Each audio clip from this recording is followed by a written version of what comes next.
Hello dear student, मैं ब्रिजेश। तो आज की इस क्लास में हम लोग रिसेंट एग्जाम में जो क्वेश्चन पूछे गए थे उसी सब सारे क्वेश्चन हम लोग इस क्लास में पढ़ेंगे। यह क्लास नंबर 53 होगा। अभी जो रिसेंट में 19 फरवरी 2023 में एग्ज़ाम्स हुए थे और उस एग्ज़ाम में जो क्वेश्चन पूछे गए थे उसी सब क्वेश्चन को हम लोग इस क्लास में पढ़ेंगे। तो सारे स्टूडेंट्स जुड़ जाएँ और सारे स्टूडेंट्स कॉपी लेकर बैठेंगे और सारे क्वेश्चन को अच्छे से नोट डाउन करेंगे। और जितने भी स्टूडेंट्स इस चैनल से नए जुड़ रहे हैं, चाहे वो ऑफलाइन बैच वाले स्टूडेंट्स हो या ऑनलाइन बैच वाले स्टूडेंट्स, तो अभी तक चैनल को सब्सक्राइब नहीं किए तो चैनल को सब्सक्राइब करके लाइक कर देंगे और बेल आइकन को प्रेस कर देंगे ताकि कोई भी इन्फॉर्मेशन हो वो उनके पास तुरंत पहुँचे। तो सारे क्वेश्चन को अच्छे से सब स्टूडेंट्स नोट डाउन करेंगे और उसके बाद अपने नोटबुक से क्वेश्चन को रिवाइज करेंगे। तो हम लोग फर्स्ट क्वेश्चन पे आ जाते हैं। देखते हैं इसमें फर्स्ट क्वेश्चन क्या दिया। इसमें फर्स्ट क्वेश्चन दिया है, रुपये डेबिट कार्ड निम्नलिखित में से किसके समान है। मतलब जो रुपये डेबिट कार्ड है वह किस किस कंट्री में प्रयोग किया जाता है, एक तरीके से ऐसे समझ सकते हैं, और किसके समान है वही। तो ये सिंगापुर में भी प्रयोग किया जाता है, सिंगापुर में भी यूज़ सब करते हैं और चाइना में भी यूज़ करते हैं। तो रुपये डेबिट कार्ड अपने इंडिया में कहते हैं और सिंगापुर में इसको नेट्स कहते हैं और आपके चाइना में कहते हैं यूनियन पे इसको कहते हैं।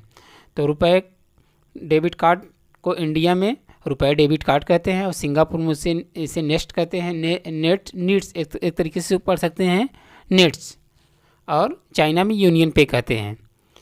तो ये किसके समान है, सिंगापुर और चाइना के समान है। तो राइट आंसर क्या हो जाएगा इसका, ए और बी दोनों ऑप्शन। एग्ज़ाम में कैसे आएगा, एग्ज़ाम में 4 ऑप्शन आएंगे, ए बी सी डी करके आएगा। तो इस क्वेश्चन में कैसे दिया रहता है, जैसे 2 ऑप्शंस मान लीजिए 2 आंसर सही है तो उसमें बहुत करके आएगा ए और बी, या बहुत ए बी दोनों करके रहेगा, तो आप उस पर टिक करेंगे। एग्ज़ाम में ट्रिपल सी एग्ज़ाम में 10 से 15 क्वेश्चन फुल फॉर्म से रिलेटेड रहेंगे और 10 से 15 ट्रू फॉल्स रहेंगे और लार्ज क्वेश्चन रहेगा। तो अच्छे से आप क्वेश्चन को रीड करिएगा, उसके बाद आंसर पर टिक करिएगा। तो हम लोग क्वेश्चन नंबर 2 पे आते हैं। क्वेश्चन नंबर 2 इसमें क्या दिया है, इसमें क्वेश्चन नंबर 2 दिया, 2 different lines can be interconnected using. मतलब जैसे 2 लाइन को कनेक्ट करने के लिए कौन से एक तरीके से डिवाइस का प्रयोग करेंगे, तो उसमें कौन से डिवाइस का प्रयोग करते हैं, उसमें ब्रिज का प्रयोग करते हैं। तो जैसे 2 लाइन को अलग अलग डिफरेंट लाइन है तो दोनों को एक ही में कनेक्ट करने के लिए कौन से डिवाइस का प्रयोग करते हैं, ब्रिज डिवाइस का प्रयोग करते हैं। तो राइट आंसर क्या हो जाएगा, B is the right answer. हम लोग क्वेश्चन नंबर 3 पे आते हैं। सारे क्वेश्चन को अच्छे से नोट डाउन करिएगा, सब इंपॉर्टेंट क्वेश्चन है। क्वेश्चन नंबर 3 क्या दिया है, इसको हम लोग देख रहे हैं। दिया इसमें, नेटवर्किंग में हार्डवेयर या भौतिक पते का लोकप्रिय रूप से जाना जाता है। वापस एक बार क्वेश्चन पढ़ रहे हैं और अच्छे से देखिए, क्वेश्चन को पढ़ने के बाद अच्छे से एक्सप्लेन करेंगे तो अच्छे समझिएगा आप लोग। दिया है, नेटवर्किंग में हार्डवेयर या भौतिक पते का लोकप्रिय रूप से जाना जाता है। मतलब नेटवर्क और हार्डवेयर जो फिजिकल रूप से एड्रेस होता है उसको किस नाम से जानते हैं, तो उसको जानते हैं आपके मैक एड्रेस के नाम से जानते हैं। तो मैक एड्रेस ही नेटवर्किंग और हार्डवेयर के बीच में एड्रेस को फाइंड करता है। तो मैक का फुल फॉर्म नेम क्या हो जाएगा, जो कि यहाँ बगल मेंशन किए हैं, अच्छे से आप देख सकते हैं और इसके बारे में डिटेल मेंशन कर दिए हैं ताकि कोई भी किसी भी इसी रिलेटेड से जैसा क्वेश्चन पूछे आप अच्छे से उसको टिक कर पाए एग्ज़ाम में। तो मैक का फुल फॉर्म नेम हो जाता है मीडिया एक्सेस कंट्रोल, और इसको हेक्साडेसिमल में मेज़र करते हैं और यह 48 बिट्स का होता है, 48 बिट्स का, और इसको बाइट्स में करेंगे तो 6 बाइट्स का होता है। तो एग्ज़ाम में पूछे मैक का फुल फॉर्म नेम क्या है तो आप बताएंगे मीडिया एक्सेस कंट्रोल, और ये पूछे कि इसको किस में मेजरमेंट करते हैं तो आप बताएंगे हेक्साडेसिमल में करते हैं, और पूछे इसका बिट्स कितना होता है तो आप बताएंगे 48 बिट्स, और पूछे बाइट्स तो 6 बाइट्स बताएंगे। तो ये सारा डिटेल बगल में दिए हैं, तो अच्छे से आप अपने कॉपी में नोट डाउन करिएगा। तो इसका राइट आंसर क्या हो जाएगा स्टूडेंट्स, इसका हो जाएगा MAC address is the right answer. अब हम लोग क्वेश्चन नंबर 4 पे आते हैं। क्वेश्चन नंबर 4 क्या दिया है, क्वेश्चन नंबर 4 हाँ दिया, प्रोसेसर यूज़ करते समय डेटा एंड प्रोग्राम्स कहाँ स्टोर होते हैं। मतलब जैसे आप कंप्यूटर में कोई भी डेटा आप कॉपी पेस्ट करते हैं या कीबोर्ड के माध्यम से एंटर करते हैं, वह डेटा किस में जाकर स्टोर होता है। तो किस में जाकर स्टोर होता है, वो जाके आपके मेन मेमोरी में होता है। तो मेन मेमोरी किसे कहते हैं, मेन मेमोरी रैम को कहते हैं। रैम का फुल फॉर्म नेम क्या हो जाएगा, रैंडम एक्सेस मेमोरी। क्या हो जाएगा स्टूडेंट्स, रैम का full form name random access memory. RAM कैसा मेमोरी है, रैम जो आपका है मेन मेमोरी है। तो इसमें वही पूछा है। तो प्रोसेस यूज़ करते समय डेटा एंड प्रोग्राम कहाँ स्टोर होते हैं, प्रोग्राम का मतलब होता है सॉफ्टवेयर। तो किस जगह इंस्टॉल होते हैं, ये मेन मेमोरी पर होता है, यानी रैम पर होता है। तो राइट आंसर क्या हो जाएगा स्टूडेंट्स, इसका main memory is the right answer. अब हम लोग क्वेश्चन नंबर 5 पर आते हैं। क्वेश्चन नंबर 5 क्या दिया है, USSD किस आवृत्ति पर काम करता है। अब हम लोग USSD का फुल फॉर्म नेम जानेंगे अच्छे से और उसके बाद आंसर पे आएंगे। तो USSD का फुल फॉर्म नेम क्या हो जाता है, अनस्ट्रक्चर्ड सप्लीमेंट्री सर्विस डाटा। क्या हो जाएगा students, unstructured supplementary service data, ये USSD का फुल फॉर्म नेम है। अब ये पूछा किस फ्रेक्वेंसी पर ये वर्क करता है, तो ये GSM नेटवर्क पर करता है। तो राइट आंसर क्या हो जाएगा ए, यानी GSM नेटवर्क पर USSD वर्क करता है। अब हम लोग क्वेश्चन नंबर 6 पे आते हैं। तो फुल फॉर्म जो है इसको अच्छे से आप नोट डाउन कर लीजिए, एक बार वापस बोल रहे हैं तो अच्छे से नोट डाउन करिए। क्या हो जाएगा, unstructured supplementary service data, USSD का फुल फॉर्म नेम है। अब क्वेश्चन नंबर हम लोग 6 पे आते हैं। क्वेश्चन नंबर 6 क्या दिया है, प्लेटेड एक प्रकार का स्कैनर है। तो यह है जैसे हम लोग नॉर्मल प्रिंटर जैसे हम लोग नॉर्मल स्कैनर यूज़ करते हैं किसी भी डॉक्यूमेंट्स को स्कैन करने के लिए, वैसे यह भी एक स्कैनर है। तो वही पूछा है कि यह एक स्कैनर है कि और कोई दूसरा डिवाइस है। तो इसका राइट आंसर क्या हो जाएगा, ट्रू, यह एक स्कैनर है। तो प्लेटेड एक स्कैनर है, तो इसका राइट आंसर क्या हो जाएगा, true is the right answer. अब हम लोग क्वेश्चन नंबर 7 पे आते हैं। क्वेश्चन नंबर 7 दिया, भारत में USSD कब लॉन्च किया गया था। अभी जस्ट हम USSD के बारे में ऊपर बता दिए फुल फॉर्म नेम और किस पे वर्क करता है ये भी सारा डिटेल बता दिए। अब हम लोग इसमें पूछा ये कब लॉन्च किया गया था, यानी कब डेवलप किया गया था। तो ये आपका USSD है क्या, जैसे हम लोग अभी कस्टमर केयर को कॉल करने के लिए *121# यूज़ करते हैं, या जैसे किसी भी प्रकार का सिम में प्रॉब्लम आता है तो हम लोग इस कोड का यूज़ करते हैं, वैसे यह एक बैंक का कोड है जो कि नीचे मेंशन किए हैं, अच्छे से आप देख सकते हैं। तो जैसे हम लोग बैंक में किसी भी इंक्वायरी के लिए हम लोग कौन से कोड का यूज़ करते हैं, *99# का यूज़ करते हैं। तो यही पूछा, ये भारत में USSD कब लॉन्च किया गया था, ये आपका किया गया था नवंबर 2012 में किया गया था। तो USSD कब लॉन्च किया गया था स्टूडेंट्स, ये नवंबर 2012 में ये लॉन्च किया गया था। तो ये राइट आंसर इसका है। अब हम लोग क्वेश्चन नंबर 8 पे आते हैं। क्वेश्चन नंबर 8 क्या दिया इसमें, दिया कंपाइलर उच्च स्तरीय मतलब हाई लेवल लैंग्वेज को मशीनरी लैंग्वेज में बदल सकता है। तो ये ट्रू है, जो उच्च हाई लेवल लैंग्वेज जो होते हैं वो मशीन लैंग्वेज में आप कन्वर्ट करता है कंपाइलर। तो इसका राइट आंसर क्या हो जाएगा, yes is the right answer. आपके एग्जाम में ट्रू फॉल्स से रिलेटेड आएगा तो आप वहाँ ट्रू करेंगे। ठीक है स्टूडेंट, अब हम लोग क्वेश्चन नंबर 9 पे आते हैं। क्वेश्चन नंबर 9 दिया, ABC कंप्यूटर का आविष्कार कौन किया है, ऐसे इसको पूछना चाहिए, बट क्वेश्चन में ऐसे ही दिया था, एग्जाम में यही सेम क्वेश्चन ऐसे पूछा था। दिया ABC कंप्यूटर का आविष्कार कौन किया है, मतलब किसने किया है एक तरीके से। तो पहले हम लोग ABC का फुल फॉर्म नेम जान लेते हैं और उसके बाद हम लोग आंसर पे आएंगे, जो कि नीचे मेंशन किए हैं ब्रैकेट में, अच्छे से आप देख सकते हैं। और ये कब डेवलप किया गया था ये भी चीज़ हम यहाँ दे दिए हैं, तो अच्छे से आप अपने कॉपी में नोट डाउन करेंगे सब स्टूडेंट्स। तो ABC का फुल फॉर्म नेम क्या हो जाएगा, एंटोशप वेरी कंप्यूटर, क्या हो जाएगा, एटॉन्स ऑफ वेरी कंप्यूटर। ये कब डेवलप किया गया था, ये 1973 में किया गया था, यानी 1937 में किया था। और कौन किए थे आपके, ये किए थे आपको जोहन वेंकट एंस्टॉप, और कौन किए थे ये क्लिफोर्ड वेरी किए थे। तो ये दोनों मिलकर इस कंप्यूटर को डेवलप किए थे। तो इसका ये दोनों आंसर करेक्ट है। तो आपके एग्ज़ाम में कैसे आएगा, आपके एग्ज़ाम में 4 ऑप्शन आएंगे, जैसे 2 आंसर सही रहता है तो उसमें आएगा both A and B।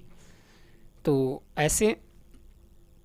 Exam में पूछेगा, और अभी जो डेवलप किए हैं उसका हम डायरेक्ट यहाँ आंसर दे दिए हैं। तो अच्छे से आप अपने कॉपी में नोट डाउन कर लीजिएगा। तो क्या आ जाएगा राइट आंसर इसका स्टूडेंट्स? जोहन वेंकट एटाउनसॉप इज़ द राइट आंसर। अब हम लोग क्वेश्चन नंबर 10 पे आते हैं। तो क्वेश्चन नंबर 10 पे आने से पहले अभी तक जितने भी स्टूडेंट्स चैनल को सब्सक्राइब नहीं किए, चैनल को सब्सक्राइब करके लाइक कर देंगे। और आपके पास स्टडी ग्रुप से रिलेटेड कोई ग्रुप होगा तो आप इस क्लास के लिंक को शेयर कर देंगे, चाहे वह ऑफलाइन बैच वाले स्टूडेंट्स हो या ऑनलाइन बैच वाले स्टूडेंट्स हो, सारे स्टूडेंट्स के लिए ये इन्फॉर्मेशन है। तो ये वर्क आपका है, आप करेंगे। क्वेश्चन नंबर 10 क्या दिया इसमें? VOLP स्टैंड फॉर, मतलब VOLP का फुल फॉर्म नेम क्या है? तो इसका फुल फॉर्म नेम क्या हो जाएगा स्टूडेंट्स? इसका फुल फॉर्म नेम हो जाएगा, देखिए हम लोग क्लास में वही फुल फॉर्म पढ़ेंगे जो कि इम्पॉर्टेंट है, जो कि हर बार हर एक शिफ्ट में SSC एग्ज़ाम में पूछते हैं। तो ढेर सारा वैसे फुल फॉर्म है, बट जो हर बार पूछता है उस फुल फॉर्म को हम लोग क्लास में ऐसे धीरे धीरे कवर करते जाएंगे। तो अभी ये आपके ये 19 फरवरी 2023 वाले एग्ज़ाम्स में ये फर्स्ट वाले शिफ्ट में पूछा था क्वेश्चन, इसका ये फुल फॉर्म नेम। तो अच्छे से आप अपने कॉपी में नोट डाउन करिएगा। वापस क्वेश्चन को रीड कर रहे हैं, देखिए VOLP स्टैंड फॉर, मतलब VOLP का फुल फॉर्म नेम क्या है? तो इसका फुल फॉर्म नेम क्या हो जाएगा? Voice over internet protocol is the right answer, यानी इसका B करेक्ट आंसर है। तो क्या हो जाएगा? VOLP का फुल फॉर्म नेम, आई है वो, L नहीं है, VOIP है। तो क्या हो जाएगा? Voice over internet protocol is the right answer. अब हम लोग क्वेश्चन नंबर 11 पे आते हैं। क्वेश्चन नंबर 11 दिया, लिब्रे ऑफिस कैल्क में अगर G7 सेल को सेलेक्ट किया जाता है तो होम टैब पर क्लिक करने से क्या होगा? मतलब अब पहले आप थोड़ा सा लिब्रे ऑफिस के बारे में जान लीजिए, उसके बाद आंसर पे आइए। तो लिब्रे ऑफिस एक ओपन सोर्स सॉफ्टवेयर है जो कि माइक्रोसॉफ्ट कंपनी द्वारा डेवलप किया गया है। इसको आप गूगल से आसानी से डाउनलोड कर सकते हैं। ये पेड वर्जन नहीं है, इसको आप इजीली डाउनलोड करके इंस्टॉल कर सकते हैं। लिब्रे ऑफिस में 5 सॉफ्टवेयर पाए जाते हैं, बट यूज़ के लिए 3 सॉफ्टवेयर का प्रयोग किया जाता है। फर्स्ट होता है राइटर, सेकेंड होता है कैल्क, और थर्ड होता है आपका इम्प्रेस। तो ये कल्क से पूछा है। कल्क एक्सेल का कॉपी सॉफ्टवेयर है, राइटर MS वर्ड का कॉपी सॉफ्टवेयर है, इम्प्रेस पावर पॉइंट का कॉपी सॉफ्टवेयर है। तो इसमें ये पूछा है जो लिब्रे ऑफिस कैल्क में G7 सेल को सेलेक्ट किया जाता है तो होम टैब पर क्लिक करने से क्या होगा? वो क्या होगा? एक तरीके से सेलेक्ट हो जाएगा पूरा, गो टू A7, मतलब उस जगह उस सेल पे एंटर कर सकते हैं। तो राइट आंसर क्या हो जाएगा इसका answer students? B is the right answer, यानी go to A7 is the right answer. तो आप उस सेल में सीधा जा सकते हैं। अब हम लोग क्वेश्चन नंबर 12 पे आते हैं। क्वेश्चन नंबर 12 क्या दिया? क्या मैं नेट बैंकिंग के साथ एक नई चेकबुक बना सकते हैं? तो कुछ बैंक से रिलेटेड क्वेश्चन रहेगा, तो उस क्वेश्चन को भी अच्छे से आप नोट डाउन करेंगे और अपने नोटबुक से अच्छे से उसको रिवाइज करेंगे। वापस क्वेश्चन को रीड कर रहे हैं, देखिए, क्या मैं नेट बैंकिंग के साथ एक न्यू चेकबुक बना सकते हैं? तो हम लोग बना सकते हैं। तो इसका राइट आंसर क्या हो जाएगा? True is the right answer. तो नेट बैंकिंग के माध्यम से आप चेकबुक को इशू कर सकते हैं। अब हम लोग क्वेश्चन नंबर 13 पे आएंगे। क्वेश्चन नंबर 13 क्या है? जिनके द्वारा हम इंटरनेशनल मनी ट्रांसफ़र करते हैं उन्हें क्या कहते हैं? अब देखिए, इंटरनेशनल मतलब जैसे आप इंडिया में हैं और आपको USA में किसी को अमाउंट ट्रांसफ़र करना है, तो उस केस में आप किस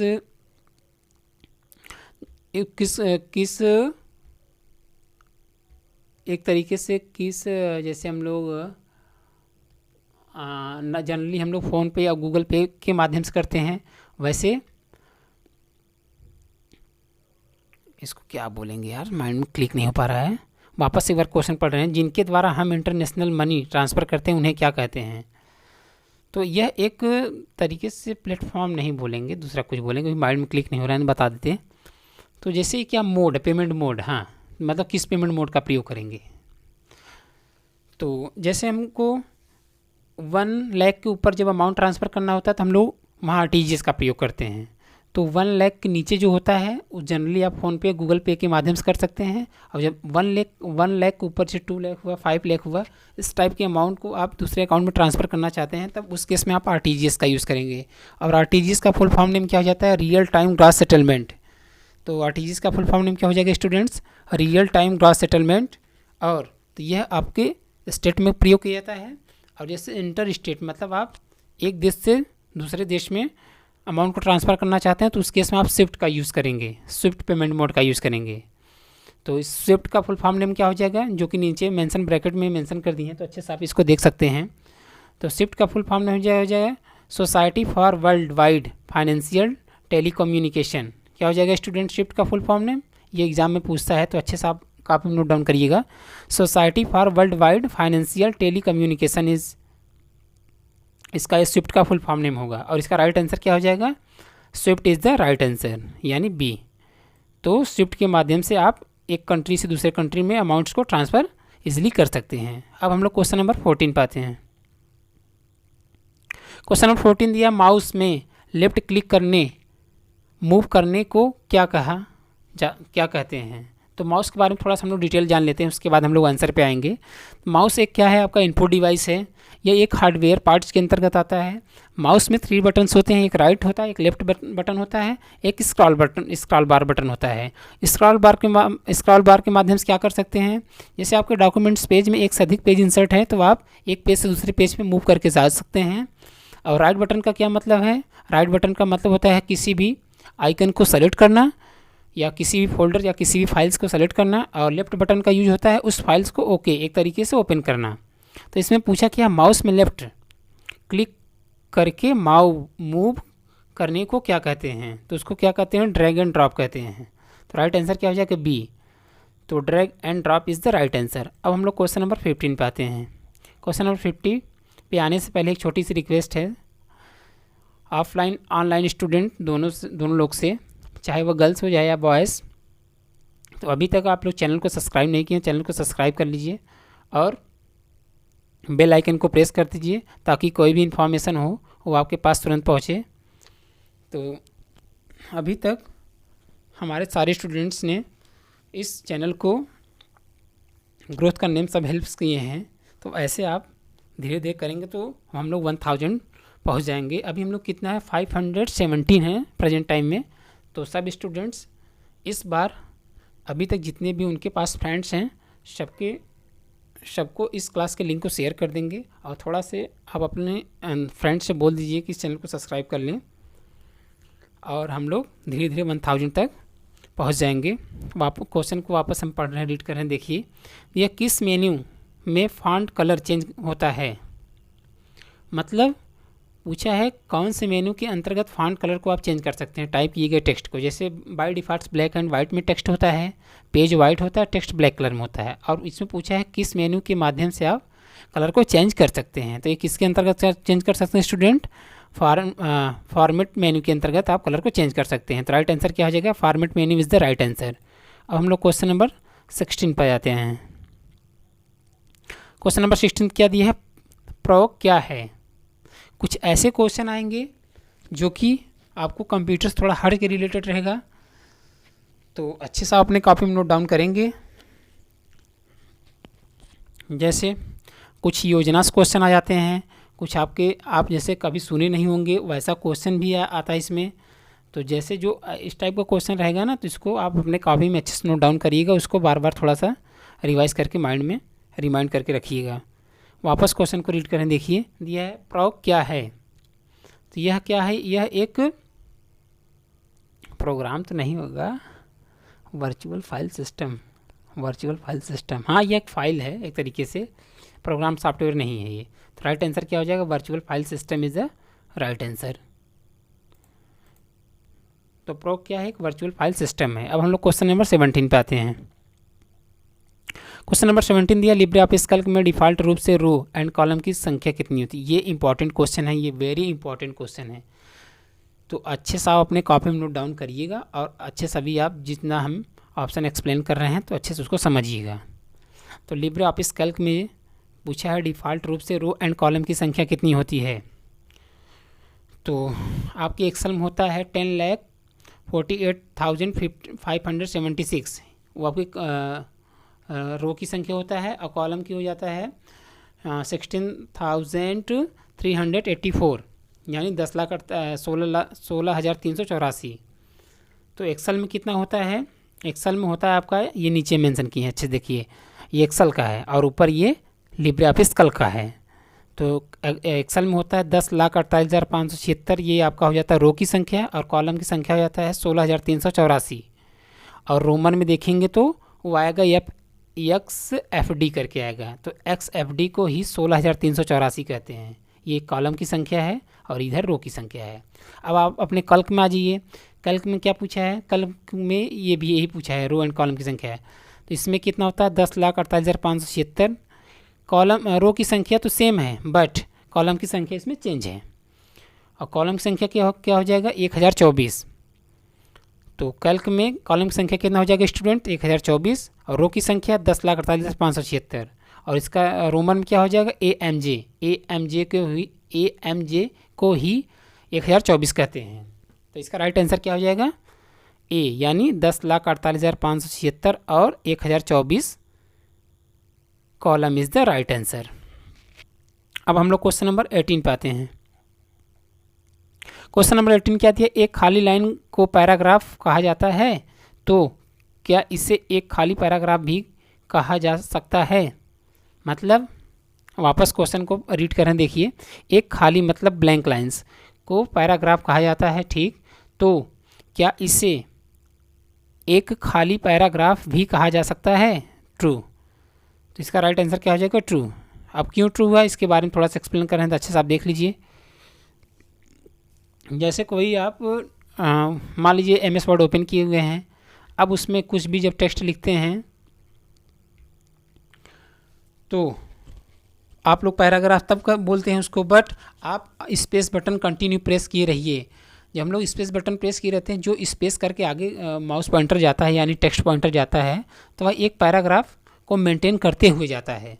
तो उस केस में ब्लैंक पैराग्राफ जो भी कुछ टाइप नहीं होता, स्पेस के माध्यम से जो स्पेस बनता है उसी को खाली लाइन बोलते हैं। तो वही ये पूछा है, तो ब्लैंक लाइन को भी पैराग्राफ लाइन से बोलते हैं। तो इसका राइट आंसर क्या हो जाएगा? True is the right answer. अब हम लोग क्वेश्चन नंबर 19 पे आते हैं। क्वेश्चन नंबर 19 दिया, लिब्रे ऑफिस कैल्क में कितने प्रकार के सेल्स रेफरेंस होते हैं? तो सेल्स रेफरेंस क्या होता है, पहले इसके बारे में जान लीजिए, उसके बाद आंसर पे आइए। अब सेल्स रेफरेंस क्या होता है? जैसे क्या पूछा? हाँ, सेल रेफरेंस। सेल वही होता है जैसे रो एंड कॉलम के बीच में जो बॉक्स रहता है उसको सेल बोलते हैं। तो उसमें कितने रेफरेंस पाए जाते हैं? उसमें 2 रेफरेंस पाए जाते हैं। एक होता है एब्सोल्यूट और एक होता है रिलेटिव। तो एब्सोल्यूट क्या हुआ? एब्सोल्यूट का मतलब हो जाता है एक तरीके से डायरेक्ट। थोड़ा सा माइंड में क्लिक नहीं हो पा रहा है। अभी आप जानिए कि 2 होते हैं, कौन कौन से होते हैं, वो जो कि ब्रैकेट में मेंशन किए, अच्छे से आप उसको देख सकते हैं। और इसके बारे में हम नेक्स्ट क्लास में अच्छे से एक्सप्लेन कर देंगे, अभी माइंड में क्लिक नहीं हो रहा है। तो पूछेगा लिब्रे ऑफिस कैल्क में कितने प्रकार के सेल रेफरेंस होते हैं, तो कितने बताएंगे? 2 होते हैं। और कौन कौन से होते हैं? एब्सोल्यूट और रिलेटिव रेफरेंस पाए जाते हैं। तो राइट आंसर क्या हो जाएगा? बी, यानी 2 एब्सोल्यूट और and relative is the right answer. अब हम लोग क्वेश्चन नंबर लास्ट पे आएंगे। तो इस क्लास का ये लास्ट क्वेश्चन होगा। तो ये जितने भी हम लोग क्वेश्चन पढ़े, सब सारे क्वेश्चन ये आपके 19 फरवरी 2023 में पूछे गए क्वेश्चन थे। तो आई होप सारे क्वेश्चन आपको अच्छे समझ में आए होंगे। लास्ट क्वेश्चन हम लोग देखते हैं। इसमें यह किस शॉर्टकट की कॉम्बिनेशन का अलग प्रभाव होता है? जैसे कहने का क्या मतलब इसका है, जैसे कीबोर्ड में स्टैंडर्ड कीबोर्ड और मल्टीमीडिया कीबोर्ड। स्टैंडर्ड कीबोर्ड में 104 104 बटन पाए जाते हैं, मल्टीमीडिया कीबोर्ड में 108 108 बटन पाए जाते हैं। उसने पूछा है जो कीबोर्ड में ऐसा कौन सा की है जो कि हर एक की से डिफरेंट उसका इफेक्ट पड़ता है। तो किस की के माध्यम से डिफरेंट इफेक्ट पड़ता है? कंट्रोल की के माध्यम से हर एक की पर डिफरेंट करता है। जैसे हम लोग कोई वर्ड्स, जैसे हमको मान लीजिए प्रिंट करना है, तो हम लोग शिफ्ट पी करेंगे तो सीधा टाइप हो जाएगा कैपिटल लेटर में। अल्ट पी करेंगे तब पर भी वही पी टाइप हो जाएगा, बट कंट्रोल साथ पी करेंगे तो प्रिंट हो जाएगा।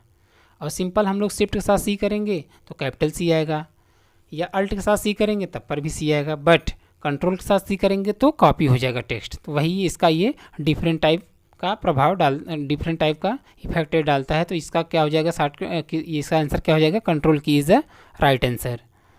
तो जो कंट्रोल की होता है वह डिफरेंट टाइप्स के की को इफेक्ट करता है। तो कीबोर्ड में 2 कंट्रोल पाए जाते हैं, एक राइट साइड एक लेफ्ट साइड। अब विंडोज कितने होते हैं, विंडोज भी 2 होते हैं, एक राइट एक लेफ्ट, और अल्ट भी 2 होते हैं। ये सब स्पेशल की के अंतर्गत आते हैं। तो इसका ये राइट आंसर था। आई होप सारे क्वेश्चन आपको अच्छे समझ में आए होंगे। जिस भी क्वेश्चन में आपको डाउट हो कमेंट सेक्शन में आप उस क्वेश्चन का नंबर डाल के रिप्लाई कर सकते हैं, और तब हम नेक्स्ट क्लास में उस क्वेश्चन को अच्छे से एक्सप्लेन करके आपको हम बता देंगे। तो कुछ ओरल क्वेश्चन बोल रहे हैं सारे स्टूडेंट्स के लिए। सब स्टूडेंट्स उस ओरल क्वेश्चन को भी नोट डाउन करेंगे और कमेंट सेक्शन में उस आंसर का रिप्लाई करेंगे। तो क्वेश्चन नंबर फर्स्ट है, क्वेश्चन नंबर फर्स्ट हो जाता है आपका, डेस्कटॉप के ऊपर जितने भी सॉफ्टवेयर दिखाई देते हैं उसको किस नाम से जानते हैं। क्वेश्चन नंबर 2 हो जाता है, माउस में कितने बटन होते हैं। क्वेश्चन नंबर 3 हो जाता है, कीबोर्ड कितने टाइप्स के होते हैं। क्वेश्चन नंबर 4 हो जाता है आपका, माउस में स्क्रॉल बटन की का क्या यूज़ है। क्वेश्चन नंबर 5 हो जाता है आपका, लिब्रे ऑफिस राइटर में मैक्सिमम जूम और मिनिमम जूम कितने होते हैं। क्वेश्चन नंबर 7 आपका हो जाता है, हेल्प एंड सपोर्ट के लिए कौन से की का प्रयोग करते हैं। क्वेश्चन नंबर 8 हो जाता है, बनाए गए फाइल एंड फोल्डर्स को रीनेम करने के लिए कौन से की का प्रयोग करते हैं। क्वेश्चन नंबर 9 हो जाएगा आपका, क्वेश्चन नंबर 9 क्वेश्चन नंबर 9 हो जाता है, कैल्क में मैक्सिमम जूम और मिनिमम जूम कितने होते हैं। और क्वेश्चन नंबर लास्ट यानी 10, CCC DCA टैली का फुल फॉर्म नेम क्या है। ये सब सारे क्वेश्चन आप कमेंट सेक्शन में इसका आंसर रिप्लाई करेंगे। हर एक स्टूडेंट्स को करना है, चाहे वह ऑफलाइन बैच या ऑनलाइन बैच वाले स्टूडेंट्स हो, गर्ल्स बॉयज़ दोनों को क्वेश्चन का रिप्लाई करना है, और अपने कॉपी में नोट डाउन करके क्वेश्चन को अच्छे से लर्न करना है। तो आज के लिए इतना ही। Thank you for watching this video.